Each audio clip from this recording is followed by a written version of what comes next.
Luminara Unduli was a middle-aged mirialan female born 58 years before the Battle of Yavin. Though she was born to an oppressed world by the Trade Federation, she did not suffer as most of her people would, as she would be taken into the Jedi Academy at a very early age. She would go on to train under an unknown master at the Jedi Temple, though it is known that she would train under another mirialan, as was the tradition of her people within the Jedi ranks. As a Jedi Padawan and a knight, she will be coached as a Jedi Guardian, yet later in life, she will be known for her diplomacy as well. During the Clone Wars, she took up a position as a general, leading many clone troopers. She will be commended for her astounding leadership skills, as well as her skill with the lightsaber. Many of her contemporaries would praise her ease, grace, and humility, as she would often encourage and compliment her colleagues in battle. However, none would appreciate Master Unduli more than her single apprentice, Barriss Offee. Barriss Offee was a younger mirialan female born 40 years before the Battle of Yavin. Unlike her master, who was born on their home world, Offee was born in deep space. Eventually, she will be sent to the Jedi Academy, where she will be trained alongside Ahsoka Tano. Sometime before the Clone Wars, Offee would be paired with Unduli, per the traditions of the mirialan Jedi. She would learn much from her master, and they would make a formidable team. She took part in many battles during the Clone Wars, including the first and second battles of Geonosis, the assault of Ilum, and the skirmish of Drognar. She will become a fantastic soldier, but will become disillusioned to the Jedi Order, renouncing what they stood for within the Clone Wars. Still, she and her master would go on as one of the greatest master-apprentice duos of the Jedi Order, perhaps second only to Anakin Skywalker and Obi-Wan Kenobi.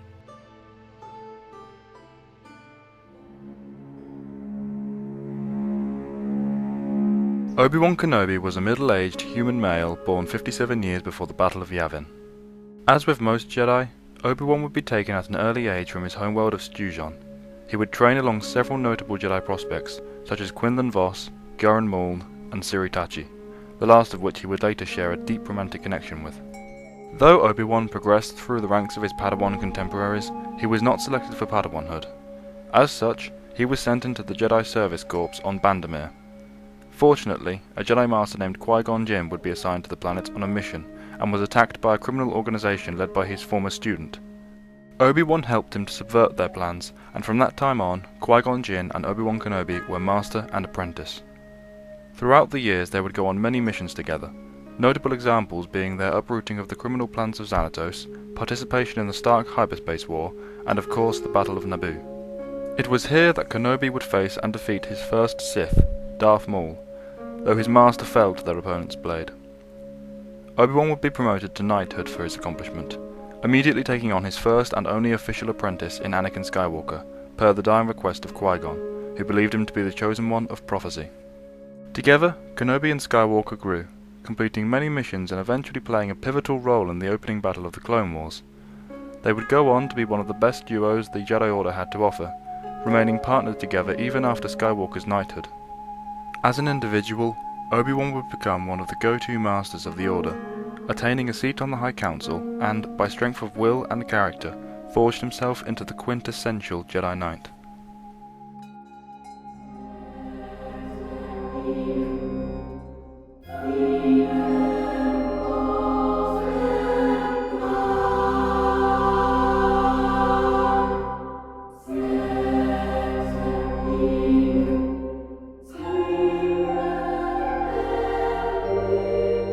As with all my Versus videos, including this collaboration with Reti4, we will be examining these characters at their primes.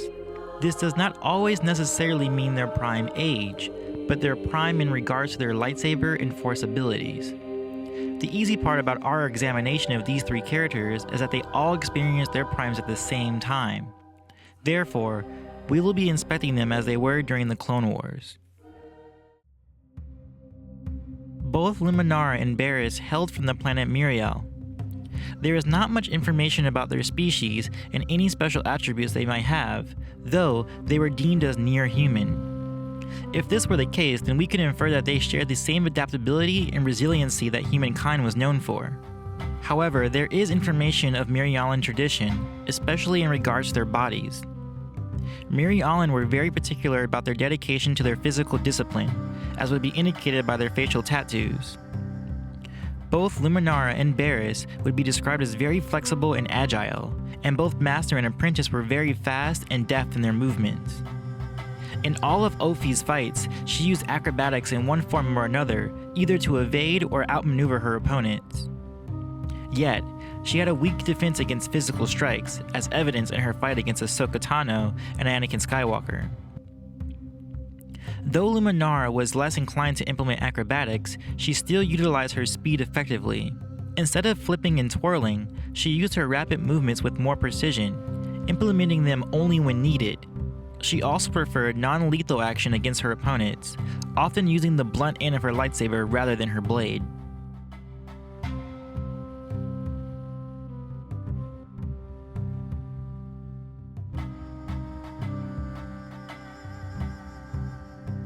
On the surface, Obi-Wan Kenobi appears rather unassuming. He certainly doesn't seem like much when it comes to physical prowess. He is very slender and without much muscle mass. Of the Jedi, he was neither the swiftest nor the strongest, and, while competent, he wasn't the greatest acrobat either. What he did have going for him, perhaps more so than any other Jedi in the Order, was resilience. No one Jedi during the entirety of the Clone Wars seemed to take more punishment than Obi-Wan Kenobi. He has survived blaster fire, massive blows from both the Force and physical attacks. He's been thrown off buildings, attacked by ravenous beasts, tortured for months on end, and sliced with a lightsaber. He came through all of this with little more than a week's worth of Bacta treatment necessary. In short, Obi-Wan Kenobi is a human tank. Nothing short of a fatal blow is going to take him out of the war. However, he can be removed from the battle, the most notable cases being at the hands of Dooku, where he was first shallowly cut by his saber and later knocked unconscious beneath a heavy metal platform.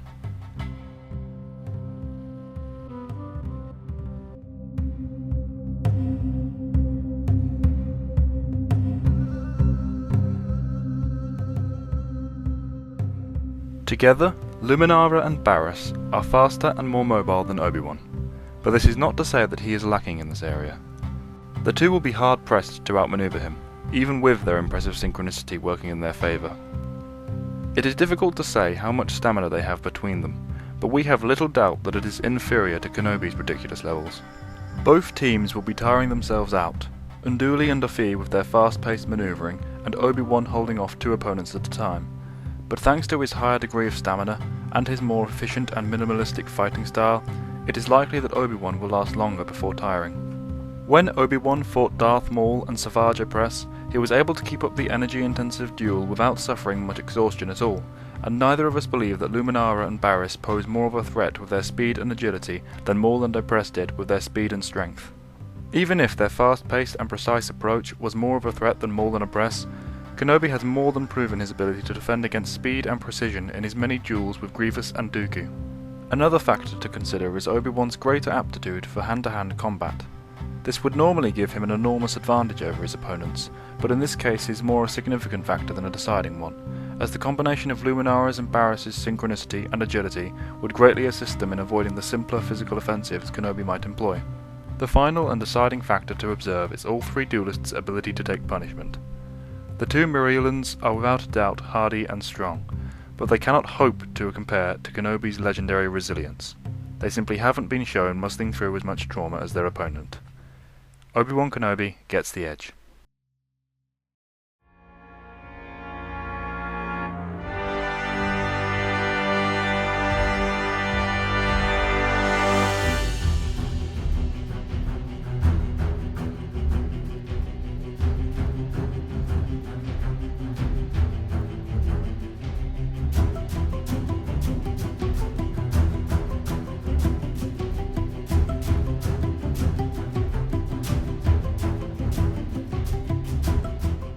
Although Luminara was a Jedi Guardian, and thus more focused on her dueling abilities, she was no novice in her Force powers. She was already in impeccable shape and was extremely dexterous, but she also used Force augmentation to enhance her already superb capabilities. During her skirmish on Ilum with Barriss, she would use her abilities to evade many falling rocks, Unduli was also a user of telekinesis, using the Force to throw objects against her enemies. In battle, Luminara remained very calm in her use of the Force, not giving into panic. This would be most evident by her ability to hold up a cave-in for several hours on Ilum. We also see that her Force push was equal to Asajj Ventress's in the Clone Wars during their duel. The fact that she could not power through Asajj Ventress, a Jedi assassin who, in my opinion, didn't have an astounding skill in the Force, showcases that Luminara may not have been that powerful with offensive Force pushes.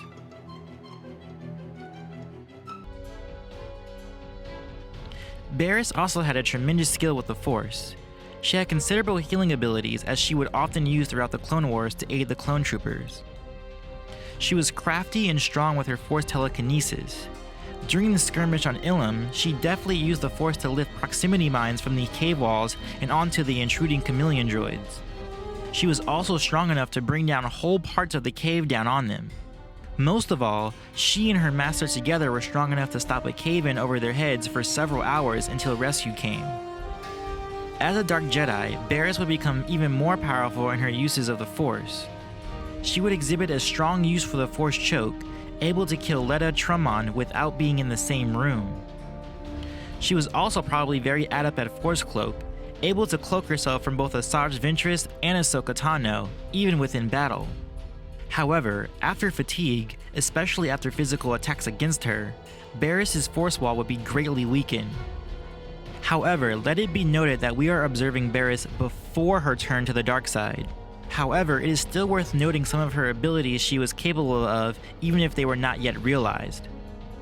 Still, both Barriss Offee and Luminara Unduli were a force to be reckoned with.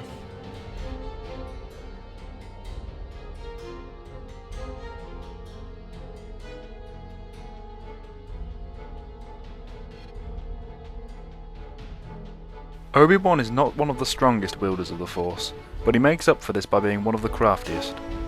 Like his master Qui-Gon and his apprentice Anakin Skywalker, he holds to the tradition of focusing on lightsaber skills rather than Force abilities. His speciality in the Force is utility and support skills, notable examples of these being the common Jedi mind trick and the rare beast manipulation.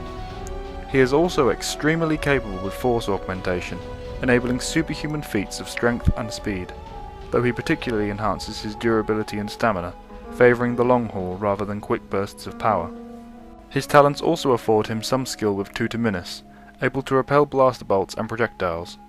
His ability is limited, however, the deflection of lightning and saber blades far outside of his reach. Though more crafty than powerful, he is no pushover when it comes to telekinesis. His Force pushes against General Grievous and Darth Vader at the end of the Clone Wars, capable of throwing both opponents through the air with ease. He also has the extremely adept ability of Force Repulse, able to blast his way through the extensive musculature of Dirge. Obi-Wan was unusual in that he was one of the rarer Jedi that fought with the power of the living Force. His trust and familiarity with it enabling him to achieve astounding feats typically beyond those of his skill level. Perhaps the most notable example of this is his final victory over General Grievous. In the Revenge of the Sith novel, it states, "It was not Obi-Wan who would defeat them. Obi-Wan wasn't even fighting. He was only a vessel, emptied of self. The Force, shaped by his skill and guided by his clarity of mind, fought through him." This was the ideal state of mind for any Jedi to reach within combat, but not all could achieve such a renowned level of trust in the Force.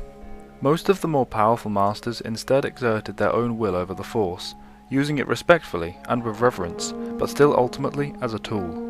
Obi-Wan, one of the most dedicated Jedi to the Jedi Code as well as the Force's will, would give himself over entirely, and it made the Force a more powerful ally for him than for most. However, perhaps because of this passive use of the Force, he did not generate a powerful Force defense in combat. In his final duel with Dooku, he and Anakin managed to box the Count in, driving him onto his back foot. But the Sith Lord was able to Force push Obi-Wan with relative ease, and later in the duel, Dooku was again able to break through his defences, choking him and throwing him aside. That's twice in one duel alone, and this duel is not an isolated case. Obi-Wan's resilience would be tested a number of times by his opponents throwing him around like a ragdoll repeatedly, throughout the entirety of the Clone Wars. Obi-Wan's strength in the Force is his profound connection to it, and not his skill in its manipulation. The proof of this lies in his greatest power, which was his ability to transcend the physical plane and maintain his identity after death as a Force spirit.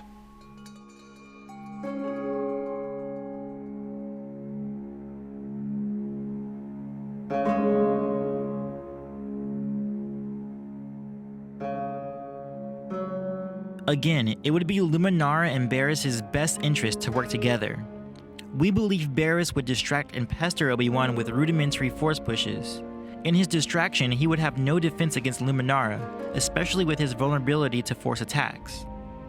Luminara would take this opportunity to ragdoll Obi-Wan, throwing him into a wall. Obi-Wan would return his own force push, but yet again would be distracted by Barriss, who would hurl objects at Obi-Wan, distracting him again. He would be pummeled with physical attacks, though of course, Obi-Wan could take it.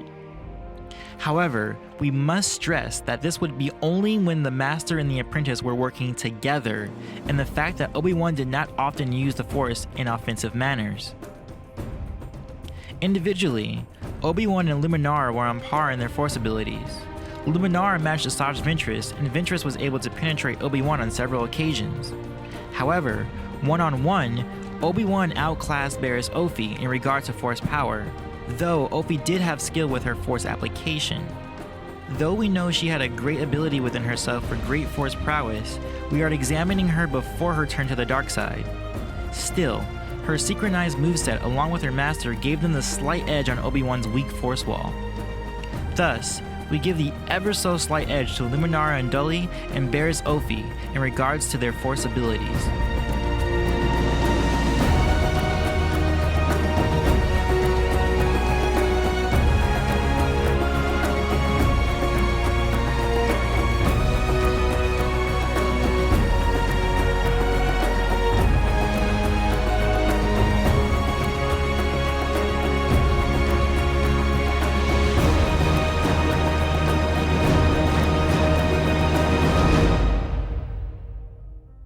Luminara carried a somewhat standard lightsaber throughout the Clone Wars, though her hilt's pommel had a slanted edge she used to strike her foes with. As a Jedi Guardian, Luminara Unduli attained a mastery of Form 3 Surisu, the most common form of all Jedi forms. She also held a proficiency with Form 5, Xian and Jimso. Surisu was an all-defensive form, bordering on passive. Much like Makashi, it was an energy-efficient form, giving the user more longevity in a fight. However, unlike Makashi, Surisu enabled the user to take on heavy blows and kinetic strikes. Form 3 would also have a focus on dodges rather than straight parries, which would be perfectly suited to Unduli's enhanced flexibility. Form 5, in some regards, was an extension of Form 3. Instead of focusing solely on an immovable defense, Xian and Jimso enabled the user to strike back with swift or powerful counterattacks. It is likely Luminara would use this form more so during the Clone Wars, especially as a general. Before, she would have used Form 3 when Jedi were more akin to peace officers than soldiers. During the war effort, however, Jedi would become more combative, which would be no different for Unduli. These two forms together would enable Unduli to go toe-to-toe with the infamous Asajj Ventress, even with her handicap, as her left eye would be temporarily blinded. Barriss Offee carried a very standard lightsaber hilt of the time with a blue crystal. Like her master, Offee would adopt Surisu for her own use. However, when she turned Dark Jedi, her style would become more ferocious and diverse, mirroring the style of Asajj Ventress. Ventress, who was trained by Count Dooku, would have an extensive knowledge of Makashi, the dueling specific form akin to fencing. However, Ventress would use a Jar-Kai variant of Makashi, using 2 blades rather than 1. Her use of this style would become extremely useful, able to hold off Anakin Skywalker for several minutes before being defeated. However, Barriss' downfall would be her reliance on an aggressive offense, which was not her strong suit. Instead, it was her ability to out-finesse her opponents that would give her success. In her fight against Ahsoka Tano, she utilized her environment to her advantage. Her fights with Tano and Skywalker also make me suspect that she was at least an intermediate user of Ataru, as she would use a lot of acrobatics during their fight. Again, though we are examining Barriss specifically before her turn to the dark side, it is still worth noting some of the abilities she was capable of, even as a Dark Jedi.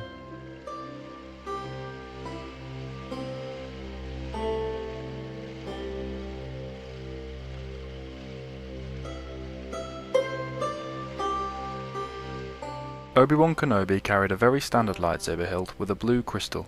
He was without a doubt one of the greatest duelists in the Jedi Order. His master Qui-Gon Jinn taught him the way of the lightsaber, and was himself a prodigious talent. Thanks to his tutelage by Qui-Gon, Obi-Wan initially specialized in Form 4, Ataru. Ataru is one of the most offensive and acrobatic forms, and requires extremely deft blade work coupled with immense levels of stamina. A Form 4 stylist is always on the move, unleashing a barrage of attacks against their opponents until they can overwhelm or outmaneuver them. Later in life, however, Obi-Wan began training in Form 3, Sarisu, a form he felt better suited his personal views and philosophies, with the added use of being extremely practical for all combat scenarios, especially paired with his original Ataru training. Kenobi refined his entire skill set leading up to, and particularly during, the Clone Wars, eventually becoming not only a master of Form 3, but the master, a judgment given to him by Mace Windu himself. In the Revenge of the Sith novelization, it describes Obi-Wan as simplicity itself. He may not have had a bold style like Anakin's, or the ferocity of Mace Windu, or even the precision and grace of Shakti, but he had a mastery of economic motion. This economy of motion, granted to him by his mastery of Sarisu, would allow him to block up to 18 strikes a second from General Grievous himself. When that became too much, he would simply sidestep, switching his solid blocks for deft and subtle parries, bringing some of his talents with Ataru into bear, to begin to take back some ground. Obi-Wan backs up this already impressive pairing of Ataru and Sarisu with his extensive knowledge, if not mastery, of Shicho and Naiman, the Jarkai variant of the latter form in particular bolstering his fighting style. This would be most evident in his duel against both Darth Maul and Savage Opress. His immense skill in combat saw him holding off and even surpassing the two. He was even able to slice off one of Savage's arms and drive the pair into retreat. Obi-Wan's greatest strength is his near-perfect defense. I'm of the opinion that no duelist alive at the time of the Clone Wars would be able to defeat Kenobi with their blade alone. Such is his skill in Sarisu. However, he has proven extremely weak against both physical and force attacks, having been thrown around like a rag doll on multiple occasions. Granted, he always gets back up again, trademark humour undamaged, but these brutal assaults take their toll, and have, in multiple cases, removed him from the fight altogether. Now, you might think that this weakness against physical attacks implies a lack of skill in that area, but this is not the case. Kenobi's weakness against such offensives comes from the level of extreme focus required to maintain as perfect a swordsman's guard as he does. If he is concentrating on defending against every possible angle of attack an opponent might make with their blade, he is going to sacrifice some attention spent on their other options. This singular focus only extends to his physical defences, however. He is not a combatant that loses himself to the needs of the moment. He has, on multiple occasions, run rings around his enemies, dominating combat by using his environment to his advantage, as well as applying various methods of distraction. His additional training in Sokan aids this side of his combative talents especially. Kenobi's offense is not something he relies on very often. His typical response in combat is to engage his opponent and hold them at arm's reach with his near impenetrable defense, only taking the offensive after they've tired and/or they start making mistakes. His offensive talents are not lacking though, they simply do not compare to the level his defensive skills have reached. A particular favourite example of ours, showing just how powerful and precisely skilled Kenobi was, is his engagement of Asajj Ventress's dual blade offensive with nothing but his bare hands.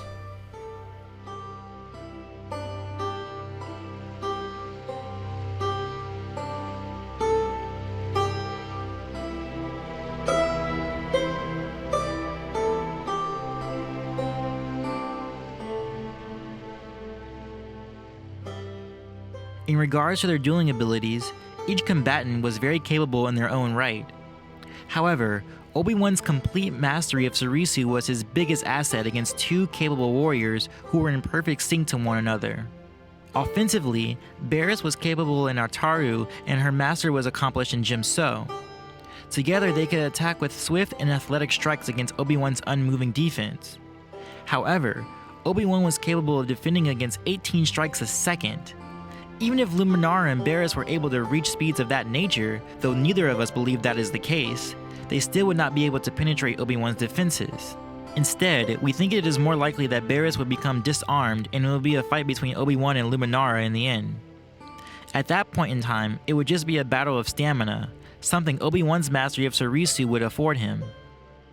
Yes, Luminara was proficient in Sarisu as well, but not to Obi-Wan's level. Her moves were not as concise, not as simple as his.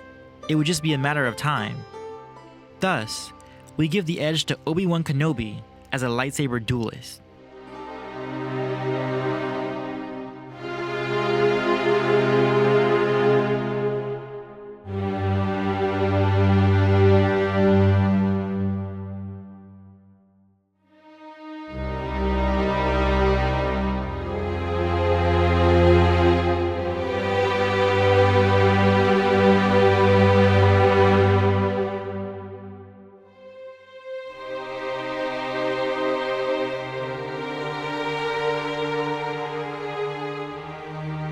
A fight between these three, a Jedi High Counselor, a Jedi Master, and a Jedi Knight, would be a war of attrition.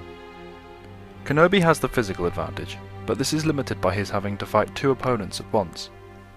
Though Unduli and Offee could likely outmaneuver Obi-Wan, none of their strikes have a Gungan's chance on Mustafar of powering through his defences. However, working together they could use the Force to keep him off-balanced, and give them a chance at maybe forcing one or two openings.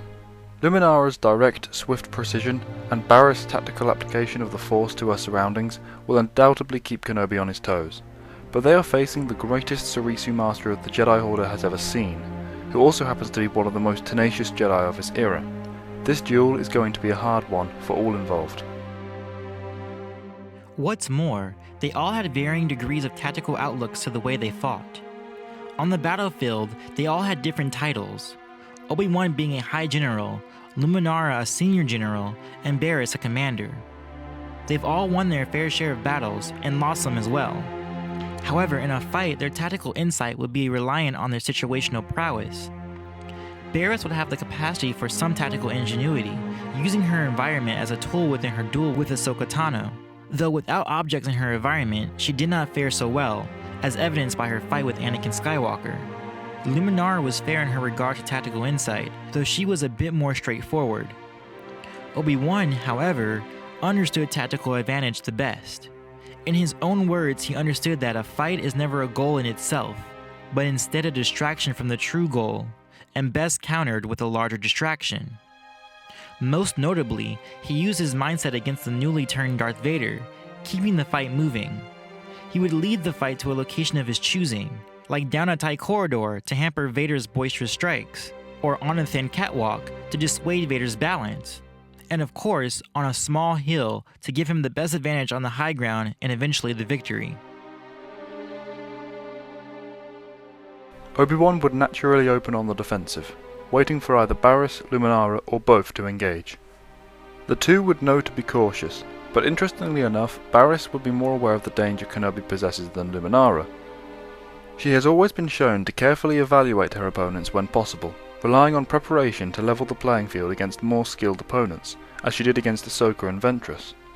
She only engaged Skywalker within the Jedi Temple when it was unavoidable, and she quickly retreated. By contrast, Luminara has been shown engaging an opponent of unknown skill level, as evidenced by a fight with Ventress, and she did this against the recommendation of Padawan Tano, with nothing but confidence in her own power.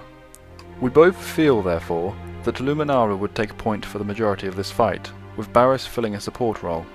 Unduli would engage Kenobi, attempting fruitlessly to outfence him, using relatively weak but precise attacks to try and break his unbreakable defense. Barriss would, working in perfect sync with her master, help drive the offense forward, but she would be concentrating less on trying to break through with her swordplay and more on looking for an advantage in the environment. It would quickly become clear to them that neither is going to break through Kenobi's defense, and they break off quickly to find an alternative. This is when Kenobi would go on the offensive, using every ounce of strength he had to push them into their back feet. With either one of them alone, they would fall down in no time, but together, their harmonized coordination would be enough to outmaneuver the Jedi Master, parrying and evading his strong offense. To break off his assault, they would likely fall back on their Force abilities, both using a Force push at once to send Kenobi flying. Kenobi's weak Force wall would be no match and he'd fall back. With his weakness now evident, they would retake the offensive and each take turns engaging him while the other leaps around and using their telekinetic attacks from various angles. After a bit of ragdolling around, Kenobi would start getting creative, pushing his talent for unpredictability to the extreme, incorporating his swift and strong physical strikes he used in his fight against Maul and Oppress. Also, he would give in to his trust of the Force, enabling him to overcome. Between Barriss and Luminara, initially, it was difficult to say who would fall first, as both share similar skill level. However, there are examples of Barriss' weakness to physical strikes, which subsequently weaken her force wall. Thus, we are inclined to believe Barriss would fall prey to Kenobi's renewed offense before Luminara, taking a kick to the stomach and losing her lightsaber, or getting force pushed back into unconsciousness. In the most lethal scenario, she would even lose a hand, much like Grievous lost his hand when he pressed Kenobi. Kenobi would call Barriss' saber to his hand and drive hard on Unduli with dual sabers. Her knowledge of Surisu would keep her in the fight for a time, but she is no match for Kenobi's level of skill. Once she tires, she would be quickly overwhelmed, and she too would be sent flying back with a force push or kick. We do not believe Obi-Wan will be so taxed as to need a killing blow to take either out of the fight, which leaves all combatants alive. At worst, there may be some dismemberments, but neither would perish under Kenobi's victory. Therefore, we declare Obi-Wan Kenobi, the negotiator, the victor. Of course, this is all just our opinions. Please leave your thoughts and comments below on who you think would win. Do you think the mirialans could outmaneuver Kenobi, or do you agree that the negotiator would outclass them both? And let us know what you thought of our first collaboration. We will be doing another one of these in the next few weeks, this time on Reti's channel, so be sure to subscribe to him at the link below or click on the annotation hovering on screen. Peace, love, and may the Force be with you. Always.